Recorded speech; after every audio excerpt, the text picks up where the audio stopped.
నమస్తే eight plus ఛానల్కి స్వాగతం. రవికిషోర్ మాన్కర్ మీతో. అందరూ బాగుండాలని కోరుకుంటూ NVS 2024 non teaching recruitment exam general Hindi practice సెట్స్కి స్వాగతం.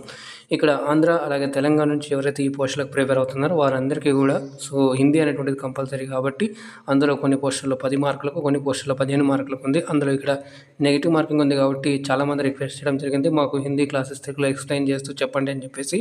అందుకని మనం ఇక్కడ క్వశ్చన్స్ రూపంలో ఇక్కడ డైరెక్ట్గా తీసుకొని రావడం జరిగింది. ఎందుకంటే క్వశ్చన్స్ ఎలా అడుగుతారనుకుంటే ఆ క్వశ్చన్లో ఉన్నటువంటి కొన్ని పదాలకి అర్థాలు ఏంటో అని కూడా తెలిసినట్లయితే మీరు ఈజీగా కూడా చేయగలరు. కాబట్టి మీరు కూడా మీ యొక్క వంతు ఏదైతే ప్రిపరేషన్ ఉందో దాన్ని గుర్తుపట్టడం కానీ, ఆ హిందీ పదాలు చదవడం కానీ నేర్చుకున్నట్లయితే మీరు ఈజీగా స్కోర్ చేయొచ్చండి. ఇది మంచి చాలా ఈజీ సబ్జెక్టు. ఇక్కడ ఇంకా ఇప్పటివరకు ఎవరైతే చూడలేదో అవన్నీ కూడా కింద ప్లేలిస్ట్ రూపంలో తేవడం జరిగింది. మీకు NVS 2024 general Hindi in Telugu అని చెప్పేసి ఉంటుంది. మీరు అక్కడ నుంచి అన్ని కూడా చూసేయచ్చు. ప్రతి ఒక్కటి కూడా టాపిక్ ఏదైతే ఉన్నాయి మీకు ఎపిసోడ్లు ఫస్ట్ అయితే ఎగ్జామ్ అయ్యేంత వరకు ఇది కంటిన్యూస్గా ఉంటుంది. అలాగే ఈ క్లాస్ ప్రతిరోజు ఉదయం 10 గంటలకైతే ఉంటుంది. ఎవరు కూడా మిస్ అవ్వద్దండి. అలాగే మీరు ఎవరైనా ఈ డిఎస్సి హిందీ కోసం ప్రిపేర్ అయ్యే వాళ్ళకైతే రాత్రి 9:30 గంటలకైతే లైవ్ అయితే జరుగుతూ ఉంది ఇప్పటివరకు. అలాగే గ్రాండ్ టెస్ట్లు కూడా ఉంటాయి, వీక్లీ గ్రాండ్ టెస్ట్లు కూడా. మీరు ఇంకెవరైనా ఉంటే అది కూడా చూసేయచ్చండి. అది కూడా ఫ్రీ క్లాసెస్. ఇంకా దీనికి సంబంధించి మీరు నన్ను టెలిగ్రామ్, ఫేస్బుక్, వాట్సాప్లో ఫాలో అవచ్చు. దానికి సంబంధించిన లింక్స్ కింద డిస్క్రిప్షన్ బాక్స్లో ఇవ్వడం జరిగిందండి. మరి లేట్ చేయకుండా ఈరోజు మొదటి ప్రశ్న ఏంటో మరి చూసేద్దాం. అలాగే ఏ టాపిక్ కూడా చూసేటట్లయితే మీకు ఈజీగా ఇంకా క్లియర్గా అయితే అర్థమవుతుందండి. ఇక్కడ చూడండి. నెక్స్ట్, जो शब्द किसी क्रिया या क्रियापद के साथ मिलकर उसके कार्य का निर्देशन करते हैं उसे क्या कहते हैं? ఏవైతే పదాలు ఉంటాయో ఆ పదాలు క్రియ లేదా క్రియ యొక్క పదాలు ఏవైతే ఉంటాయో ఆ పదాల యొక్క రిలేషన్షిప్ని, అంటే అవి కలిసి ఏదైతే రిలేషన్షిప్ని ఎస్టాబ్లిష్ చేస్తాయో వాటిని ఏమంటారు అని అడుగుతున్నారు. ఉసే వాటిని క్యా कहते हैं ఏమంటారు అంటున్నారు. మరి ఇక్కడ చూసుకున్నట్లయితే విరామ్ చిహ్న, విశేషణ, క్రియా విశేషణ, కారక్. అయితే ఈ క్రియా విశేషణ అలాగే మనం విశేషణ ఆల్రెడీ టాపిక్లు చెప్పుకున్నాం కాబట్టి మీరు ఈ రెండు ఈజీ కూడా ఐడెంటిఫై చేసి ఉంటారు. అయితే మీకు రెండు కనిపిస్తున్నాయి, విరామ్ చిహ్న, కారక్. మరి విరామ్ చిహ్న అంటే కూడా మరి సింబల్స్ అంటే సైన్స్ ఉంటాయి. మనం ఇప్పుడు పంక్చువేషన్స్ అంటాం కదా ఇంగ్లీష్లో, అలాగా మనకు సైన్స్ ఉంటాయండి. ఇక్కడ పంక్చువేషన్స్ అని రాసుకుని మీరు పంక్చువేషన్స్ అంటాం కదా, కామా కానీ పులి స్టాప్ కానీ వాటన్నిటి కూడా విరామ చిహ్నం అంటారు. దానికి సంబంధించి కూడా నేను ఒకరోజు క్లాస్ తీసుకొస్తానండి మీకు. నెక్స్ట్ ఇంకా మనకు మిగిలింది ఏందయ్యా అంటే మరి ఆప్షన్ డి ఏదైతే ఉందో మనకు అదే ఆన్సర్ అవుతుంది. ఏంది కారక్ అనేటువంటిది ఈ ప్రశ్నకి సరైన సమాధానం. అంటే ఈరోజు టాపిక్ వచ్చేసి మనం కారక్ సంబంధించి చేసుకోబోతున్నాం. రెండవ ప్రశ్న చూసుకున్నట్లయితే కారక్కి కితనే భేద్ హై, ఎన్ని రకాలు ఉంటాయి అంటాం కదా, ఎన్ని రకాలు కితనే టైప్స్ అవుతాయి అన్నట్లయితే మనం తెలుగులో ఉన్నాయి కదా విభక్తులు, డుమవులో ప్రథమ విభక్తి, అలాగా నిన్ను చేతన్ చేయని చోతంతో అలా ఉంటాయి కదా. ఇలాగా మీరు ఇక్కడ మరి చూసుకున్నట్లయితే కారక్కి కితనే భేద్ హై అంటే మనకి సింపుల్గా 8 ఉంటాయి. హిందీలో కూడా మనకు ఇక్కడ 8 ఉంటాయి. Option B is the right answer అవుతుంది. ఆ 8 ఏంటనేది కూడా ఇక్కడ ముందు వస్తాయి మీకు, దాంతోపాటు నేను మీకు ఎక్స్ప్లెయిన్ చేస్తాను. నెక్స్ట్ మూడవది, నే కా సంబంధ్ కిస్సే హోగా, నే కా సంబంధ్ కిస్సే హోగా. నే అనేటువంటిది ఇప్పుడు మనకు కారకులు ఉంటాయి కదా, ఇప్పుడు డు, ము, ఊ, లు ప్రథమ విభక్తి అని ఎట్లా అంటామో అలాగే ఇక్కడ కూడా ఉంటాయి అన్నమాట. మరి నే అనేటువంటిది వచ్చేసి మనకు ఇక్కడ ఆప్షన్లో మీకు కర్త ఎక్కడ కనిపిస్తుందో అది మనకు కరెక్ట్ ఆన్సర్ అవుతుంది. Option C is the right answer అవుతుంది. కర్త అని, కరం కో, కరణ్ సే అని ఇవన్నీ కూడా నేను మీకు క్లియర్గా లాస్ట్లో చెప్తానండి. మీరు అక్కడ చూసేదండి. అది మీకు చాలా యూస్ఫుల్ అవుతాయి. మిగతావన్నీ కూడా మరి ఇక్కడ చూసుకున్నట్లయితే ఇక్కడ 4 ఉన్నాయి చూడండి. 8 రకాలని చెప్పాను కదా, ఇక్కడ మీకు మొదటగానే 4 రకాలు వస్తాయి చూడండి. కర్త, ఇక్కడ అలాగే కర్ము, కరణ్, కర్త, సంప్రదానం ఉంది. కానీ ఆర్డర్లో చూసుకున్నట్లయితే ఇక్కడ మనకు మీకు జస్ట్ ఇది 1 చేస్తున్నాను, నెక్స్ట్ 2, 3, నెక్స్ట్ ఇక్కడ సంప్రదాన్ 4, నెక్స్ట్ మిగతా 4 ఏ వస్తాయో మీరు గుర్తుపెట్టుకొని మీరు రాసుకోండి. మీరు రాసుకున్నట్లయితే ఈజీగా దీన్ని చేసేసుకోవచ్చు అండి. అవన్నీ ఎలా వస్తాయి, దీనికి ఏముంటాయని కూడా నేను క్లియర్గా మీకు ఎక్స్ప్లెయిన్ చేస్తాను. నెక్స్ట్ ప్రశ్న చూడండి. 4వది, పితాజీ ఘర్ మే హే, మే కారక్ హే. మే అనేటువంటిది అండలేదు కాబట్టి ఇందులో ఏం కారక్ ఉందని అంటాడు. మే ఆర్డర్ నేను చేశాను.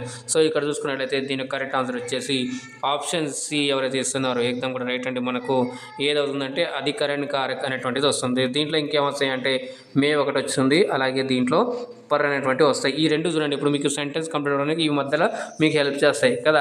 అందుకని ఈ సంబంధం ఏదైతే చూపిస్తాయో వాటిని మనం కారక్ అని చెప్పేసి అంటున్నాం, రైట్. మే, పర్ ఈ రెండు వస్తాయి అనమాట. అంటే ఒకటి స్థానం కానీ చూపిస్తుంది, లేకుంటే ఒకటి టైం కానీ చూపిస్తుంది అనమాట, రైట్. నెక్స్ట్ చూసుకున్నట్లయితే మరి ఇంకా 4 రకాలని చెప్పుకున్నాం కదా.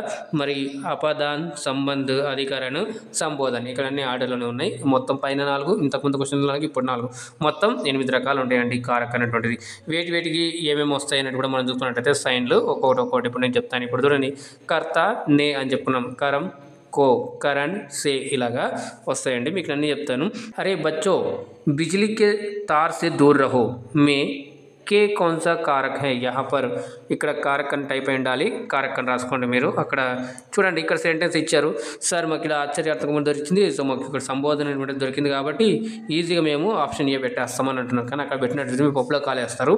సో క్వశ్చన్ మొత్తం చదవాలి, అప్పుడే మీకు క్లియర్గా అర్థమవుతుంది. చూడండి, అరే బచ్చో బిజ్లీ కే తార్ సే, ఇక్కడ చూడండి, బిజ్లీ కే తార్ సే దూర్ రహో అంటే అరే పిల్లలు ఏదైతే కరెంట్ వైర్ ఉందో ఆ తీగ నుంచి దూరంగా ఉండండి అని సెంటెన్స్ ఉంది. దాంట్లో మే కే కౌన్సా కారక్ హై అన్నాడు. చూడండి, కే ఎక్కడుంది, కే అన్నాడు. ఈ కే ఎక్కడుంది మనకి ఇక్కడ కనిపిస్తుంది. ఇది ఏ కారక్, బిజ్లీ కే తార్ సే అంటే ఇక్కడ సంబంధం చూపిస్తుంది కదా, కరెంట్ యొక్క తీగ అని అన్నాడు కదా. కే అంటే యొక్క, కా కీ కే అనేటువంటి హిందీలో పదాలు ఏవైతే అక్షరాలు ఉంటాయో అవి మనకి యొక్క అనేటువంటి వాటికి సూచిస్తాయి, అంటే మనకు రిలేషన్ సూచిస్తాయి. కాబట్టి మన ఆన్సర్ ఏమవుతుంది, ఆప్షన్ ఇక్కడ బి అనేటువంటిది ఆప్షన్ వస్తుంది. ఏమవుతుంది ఇది అంటే సంబంధ కారక్ అవుతుంది. కానీ ఇంకొకటి ఉంది చూడండి, సే దూర్ రహో అని ఉంది. ఒకవేళ మీకు సే అడిగినాడు అనుకోండి, ఒకవేళ ఇక్కడ సే ఇచ్చాడు అనుకోండి, ఈ సేలో ఇచ్చేసి మీకు ఈ సే సంబంధం ఇక్కడ ఉంది కాబట్టి సపరేట్ చేస్తుంది, కాబట్టి ఇక్కడ మీకు ఆపాద అనేటువంటిది కూడా అవుతుంది. సో మనకి ఈ ప్రశ్నకైతే ఇప్పటికైతే ఇది. సో మీరు కన్ఫ్యూజ్ కావద్దని చెప్పేసి నేను మళ్ళీ ఇంకా పెద్ద టిక్ పెట్టట్లేదు. ఇలాగా మనకు అపాదాన్ అంటే దూరంగా ఉండడం, అపాదాన్ ఏమవుతుంది, కంపారిజన్ చేయడం ఒకటి వస్తుంది, అలాగే దూరం చేయడం అంటే సపరేట్ చేయడం ఒకటి వస్తుంది. పైసే పత్తే గిరే అనుకున్నట్లయితే మరి అక్కడ మనం కరెక్ట్గా అయిపోతుందండి. రైట్, పేడ్ సే పత్తే గిరే, పేడు నుండి మరి పేరు చేత ఆకులు సపరేట్ చేయబడ్డాయి అని చెప్పేసి ఇలా వస్తుంది. రైట్, సో మనకి ఈ ప్రశ్నకైతే ఇప్పుడు బి ఆప్షన్ అనేటువంటిది కరెక్ట్ ఆన్సర్ అయింది. నెక్స్ట్ ప్రశ్న చూసుకున్నట్లయితే 6వ ప్రశ్న చూడండి, నిషా రవి సే బడి హై వాక్య మే సే కా పర్సర్గ హై, సే కా పర్సర్గ హై అన్నాడు. సే అడుగుతాడు. ఇప్పుడు ఇక్కడ కంపారిజన్ చేస్తాం. ఇంతకుముందు మనం మాట్లాడుకున్నాం కదా, నిషా రవి సే బడి హై అంటే నిషా రవి కంటే పెద్దది అని. మరి ఈ సెంటెన్స్లో సే అనేటువంటిది ఏ కారకు అని అడుగుతున్నాడు. ఇక్కడ సే అనేటువంటి ఇచ్చాడు. రైట్, ఈ సే అనేటువంటి ఇక్కడ కనిపిస్తుంది మనకి. ఏంది సే బడి అంటే మనకు కన్నా అని వస్తుంది కదా, అంతకన్నా ఇంతకన్నా అని చెప్పేసి వస్తుంది. సో ఇక్కడ కంపారిజన్లో ఉంది కాబట్టి మనకి ఇక్కడ ఏమవుతుందంటే ఇక్కడ ఆప్షన్ సి ఏదైతే కనిపిస్తుందో మీకు, option C is the right answer అవుతుంది. ఆపాదాన్ కారక్ అనేటువంటిది అయిపోతుందండి. రైట్, నెక్స్ట్ ప్రశ్న చూద్దాం. कर्म कारक के लिए प्रयुक्त होने वाला चिह्न है. ఇంతకుముందు నేను చెప్పాను మీకు. సో కర్తాని కరం కో అని చెప్పేసి. సో ఇక్కడ మీకు కో ఎక్కడ కనిపిస్తుందో మనకు అదే option is the right answer అవుతుంది. చూడండి, ఆప్షన్ ఇక్కడ D is the right answer అయిపోతుంది. ఇప్పుడు చూడండి, రామ్ నే రావణ్ కో మారా, రామ్ నే రావణ్ కో మారా అంటే రాముడు రాముడిని కొట్టాడు, రావణుని చంపాడు, ఇలాగా మనకు వస్తాయి. కాబట్టి ఇలా మనం చేస్తున్నట్లయితే ఈజీగా మనం ఈ కారక్ ఏదైతే విభక్తులు ఉందో చాలా ఈజీ టాపిక్ అయితే మనం చేసుకోవచ్చండి. సో ఇక్కడ మీకు క్లాసుల రూపంలో కంటే కూడా క్వశ్చన్ రూపంలో పదాలు ఎలా అడుగుతారు అనేటువంటి ప్రాక్టీస్ చేయించిన ఉద్దేశం. అంటే మీ యొక్క రిక్వెస్ట్ మరి క్లాసులు కూడా కావాలి సార్, థియరీ క్లాసులు కూడా అన్నట్లయితే రిక్వెస్ట్ చేసినట్లయితే దానికి సంబంధించిన మన క్లాస్ చూద్దామండి. సో ఇక్కడైతే మరి అందరి రిక్వెస్ట్ మనకి అయితే ఈ సిరీస్ స్టార్ట్ చేయడం జరిగింది. అందరూ కూడా ఆదరిస్తున్న భావిస్తున్నాను. మరి ఇప్పటివరకు లైక్ చేయండి, షేర్ చేయండి చాలామందికి. అలాగే ఫస్ట్ టైం చూసినట్లయితే ఛానల్ సబ్స్క్రైబ్ చేసుకొని పక్కన గంట సింబల్లోకి ఆల్ అని సెలెక్ట్ చేసుకోండి. అప్పుడే నేను చేసే ప్రతిదీ మీకు మొదటగా నోటిఫికేషన్ రూపంలో అయితే వస్తుందండి. ఇక్కడ చూడండి, 8వ ప్రశ్న, కో సే కిస్ కారక్ చిహ్న కా బోధ్ హోతా హై. కో ఇంతకుముందు సింపుల్గా చూడండి, ఇంతకుముందుది ఇప్పుడుది ఏముంది, క్వశ్చన్ తిరగ మరగా ఉంది అంతే. క్వశ్చన్ కొంచెం అటుగా ఉంది. మరి ఇక్కడ చూసుకున్నట్లయితే మరి ఏమవుతుంది, ఇక్కడ ఆప్షన్ మరి ఇక్కడ మీరు అందరికీ ఆన్సర్ చేసేస్తుంటారు అనుకుంటున్నాను. మరి ఇక్కడ చూసుకున్నట్లయితే ఆప్షన్ ఏ ఏదైతే ఉందో కరం అనేటువంటిది మనకి ఇది కరెక్ట్ అవుతుంది. కరం కారక. రైట్, ఇది మన ప్రశ్నకి సరైన సమాధానం. మీకు చివరిలో కూడా అన్నీ కూడా వస్తాయి. మళ్ళీ వీటిని ఏమంటారు, ఎలా గుర్తుపట్టాలని చెప్పేసి మీరు క్వశ్చన్లు చదువుతున్నప్పుడు దాంట్లో వాడు ఇచ్చినటువంటి ఏదైతే ఇన్వర్టెడ్ కామర్స్లో పెట్టిస్తాడు, ఇక్కడ ఇన్వర్టెడ్ కామర్స్ మిస్ అయ్యాయి. సో ఇన్వర్టెడ్ కామర్స్ పెట్టించినప్పుడు అయితే మీరు దాన్ని ఈజీగా గుర్తుపట్టవచ్చు. ఆ ఈజీగా గుర్తుపట్టే ట్రిక్ కూడా నేను మీకు ఇప్పుడు చెప్తాను. ఎవరు కూడా మిస్ అవ్వద్దండి. ఇది లాస్ట్ వరకు చూడండి. గంగా హిమాలయ సే నికల్తీ హై మే కౌన్ సా కారక్ హై. చూడండి ఇప్పుడు సపరేట్ అవుతుంది కదా. గంగ ఏమవుతుంది, హిమాలయాల నుంచి బయలుదేరుతుంది అంటే నికల్తీ హై అంటే హిమాలయాల నుంచి పుట్టుకొని వస్తుంది, ప్రవహిస్తుంది అని అర్థం. మరి ఇందులో చూడండి మే కౌన్ సా కారక్, ఇప్పుడు ఇక్కడ ఏం అండర్లైన్ చేయలేదు, ఏం సపరేట్గా ఏమి ఇవ్వలేదు కాబట్టి మనమే వెతుక్కోవాలి. ఈ సెంటెన్స్లో మరి కారక్ అంటే ఎప్పుడైనా కానీ ఒకటి లేదా రెండు, ఈ రెండే వచ్చి రెండే పదాలండి. కే ద్వారా కేలియే అనేటువంటి మాత్రమే మీకు ఇంకా నేను మీకు రాస్తే ఈజీ గుర్తుంటుంది. కే ద్వారా రైట్, కే ద్వారా కేలియే ఇది ఒక్కటి గుర్తుపెట్టుకున్నట్టయితే ఈ రెండే పదాలు. మిగతా అన్నింటిలో కూడా అన్నీ కూడా ఒకటే పదాలు. సే కానివ్వండి, నే కానివ్వండి, కో కానివ్వండి, నెక్స్ట్ పర్ ఒకటి ఉంది, అలాగే మే కానివ్వండి, ఇవన్నీ కూడా మనకు కారకులు అనమాట. రైట్, ఇవన్నీ కూడా వస్తాయి. కానీ కే ద్వారా అని ఉంది కదా, కే ద్వారా కూడా మనకు కరణ్ కారక్ అనేటువంటిది వస్తుంది. ఏమవుతుందండి, కరణ్ కారకులు అయితే వస్తుంది. కరణ్ కారకు సే వస్తుంది, కే ద్వారా కూడా వస్తుంది. అంటే ఈ కరణ్ కారక్ ఏదైతే ఉందో దాంట్లో మాధ్యమం తెలియజేస్తుందంటే అంటే దాని ద్వారా ఇప్పుడు రాముడు సైకిల్ ద్వారా స్కూల్కి వెళ్తున్నాడు అంటే రామ్ సైకిల్ కే ద్వారా స్కూల్ జా రహా హై. ఇక్కడ కే ద్వారా ఏం కారక్ అని అనుకుంటే ఈజీగా మీరు కరణ్ కారక్ అని పెట్టాలి. అలాగే మీకు ఇంకోటి కూడా ఇవ్వచ్చు. రామ్ సైకిల్ సే స్కూల్ జాతా హై. రామ్ సైకిల్ సే స్కూల్ జాతా హై అంటే రామ్ ఎలా వెళ్తాడు స్కూల్కి, సైకిల్ మీద. అంటే సే అన్నాడు కాబట్టి సో సే ఇక్కడ ఏమవుతుందంటే కరణ్ కారక్ అనేటువంటిది అవుతుంది. ఇక్కడ ఫస్ట్ మనం చూద్దాం. సో ఇక్కడ చూసుకున్నట్లయితే మనకు సపరేట్ చేస్తుంది కాబట్టి మనకు option C is the right answer అవుతుంది. Option C is the right answer అవుతుంది. ఇక్కడ సంప్రదాయంలో కేలియే వస్తుంది, అలాగే సంబంధంలో హే అరే వస్తుంది, సంబంధంలో కాకి కే అనేటువంటి వస్తాయి కాబట్టి ఇక్కడ ఇదే ఛాన్స్ ఏం లేదండి. సో మీరు జస్ట్ అవి ఏంటి ఏ దానికి ఏమొస్తాయి అన్నట్లయితే ఈజీగా తెలియజేయచ్చు. అలాగే మీరు ఇవి మాత్రం కొన్ని బై హార్ట్ చేసుకున్నట్లయితే మీకు ఇంకా ఈజీగా ఉంటాయి. ఎనిమిది ఉన్నాయి కాబట్టి అప్పుడు ఒక 4 ఇప్పుడు ఒక 4 చూసుకున్నట్లయితే ఫస్ట్ మీరు ఐదు దాన్ని బై హార్ట్ చేసుకుని గుర్తుపట్టడానికి ప్రయత్నం చేయండి. తర్వాత ఇలాంటి క్వశ్చన్స్ ప్రాక్టీస్ చేయండి, అప్పుడు మీరు ఈజీగా వచ్చి స్కోర్ చేయగలరండి. నెక్స్ట్ 10వ ప్రశ్న చూడండి. సేవా సత్కార్ సే ఆదర్ బర్తా హై ఇస్మే కౌన్ సా కారక్ హై అంటే ఇక్కడ చూడండి తెలుగులో మీరు వలన కంటెంట్ పట్టి అని చెప్పేసి మీరు అంటారు కదా. సో అలా విభక్తుల్లో ఇక్కడ చూడండి సేవా సత్కారాల వలన రెస్పెక్ట్, ఆదర్ అంటే రెస్పెక్ట్ అంటే ఇక్కడ రైట్. సో ఇక్కడ ఆదర్ అంటే ఒక పదం కొత్త పదం నేర్చుకోండి. ఆదర్ అంటే రెస్పెక్ట్ అవుతుంది రైట్, రెస్పెక్ట్ పెరుగుతుంది. ఇందులో ఎటువంటి కారక్ ఉంది, ఇస్మే అంటే ఇందులో, కౌన్ సా కారక్ హై ఏ కారక్ ఉంది అని అడుగుతున్నారు. కరణ్ కారకు, అధికరణ్ కారకు, కరణ్ కారకు, అపాదాన్ కారక్ అని అంటున్నాడు. చూడండి సేవా సత్కార్ ద్వారా ఇక్కడ సార్ ఇంతకుముందు సి అంటే మీరు మరి అపాదాన్ అన్నారు, మరి ఇప్పుడు ఎంత వేరే అంటున్నారు అని అంటున్నారు కదా. ఇక్కడ చూడండి మాధ్యమం వస్తుంది సేవా సత్కారాల ద్వారా వలన.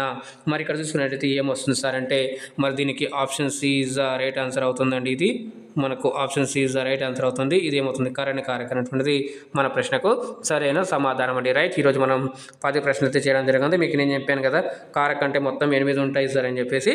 సో ఇక్కడ 8 అయ్యి చూసినట్లయితే కర్తానే కరం కో కరణ్ సే కే ద్వారా సంప్రదాన్ కే లియే అపాదాన్ సే సంబంధ కా కే కి అధికరణ్ మే పర్ సంబోధన్ హే అరే అన్నటువంటి 8 మీకు చాలా చాలా ఇంపార్టెంట్. మీరు జస్ట్ చిన్నవి కాబట్టి మీరు నోట్స్లో రాసుకోండి, దీన్ని బై హార్ట్ చేయండి. బై హార్ట్ చేయాల్సింది ఎందుకంటే మీకు ఈజీగా ఇప్పుడు కొన్నిసార్లు మీకు అర్థం కాలేదనుకోండి సెంటెన్స్లో కనీసం ఈ అక్షరాలు కనిపించినట్లయితే నన్ను కూడా మీరు ఈజీగా కింద ఉన్నటువంటి ఆప్షన్లలో కనీసం ఏది పెట్టకుండా దాంట్లో ఏదో పెట్టడం మేలు కదా అన్నట్లుగా మీరు కనీసం ఐడెంటిఫై చేయగలరని ఆశిస్తున్నానండి. మరి ఇక్కడ మీకు ఇంకా అన్ని కూడా డౌట్స్ క్లియర్ అయ్యి అనుకుంటున్నాను. ఇంకేమైనా ఉన్నట్లయితే మీకు కింద కామెంట్ చేయండి, తప్పకుండా దానికి రిప్లై ఇస్తానండి. మీది ఏ డౌట్ అయినా కూడా సబ్జెక్ట్ పరంగా ఏ డౌట్ ఉన్నట్లయితే నేను సిద్ధమేనంటే రెడీ మీకు క్లియర్ చేయడానికి. మరి ఇక్కడ చూసుకున్నట్టయితే ఇప్పుడు మీకు ఎలా అనిపించింది ఈ క్లాసు, ఈజీ, హార్డ్, మోడరేట్, అలాగే మీకు ఒపీనియన్, సజెషన్స్, ఫీడ్బ్యాక్ అన్ని కూడా ఇచ్చినట్లయితే దాన్ని బట్టి నెక్స్ట్ క్లాస్ ఇంకా మంచిగా అందించే ప్రయత్నం చేస్తాను. అలాగే మీరు టెలిగ్రామ్, ఫేస్బుక్, వాట్సాప్ కూడా ఫాలో అవచ్చు. దానికి సంబంధించిన లింక్స్ కింద డిస్క్రిప్షన్ బాక్స్ అయితే ఇవ్వడం జరిగింది, అక్కడ నుంచి మీరు జాయిన్ అయిపోవచ్చండి. అలాగే ఇప్పటివరకు లైక్ చేయండి, షేర్ చేయండి, ఛానల్ సబ్స్క్రైబ్ చేసుకొని పక్కన సింబల్ నొక్కి ఆల్ అని సెలెక్ట్ చేసుకోండి. అప్పుడు నేను చేసే ప్రతి కూడా మీకు మొదటగా నోటిఫికేషన్ రూపంలో అయితే వస్తుందండి. ఇప్పటిదాకా మీరు ఎంత ఓపికతో ఉండేసి క్లాస్ అంతా విన్నారు, అలాగే కొంత నాలెడ్జ్ కూడా గెయిన్ చేశారని భావిస్తున్నానండి. మరి మీరు ఇలాగే ఆదరిస్తున్న అందరికీ పేరు పేరు ధన్యవాదాలండి. మూవ్ ఫార్ పాజిటివ్ వైబ్రేషన్స్ అండి. మీరు జాగ్రత్తగా సురక్షితంగా ఉండండి. మళ్ళీ రేపటి క్లాస్ కలుగుతాం. అందాక ధన్యవాదాలు. జై హింద్.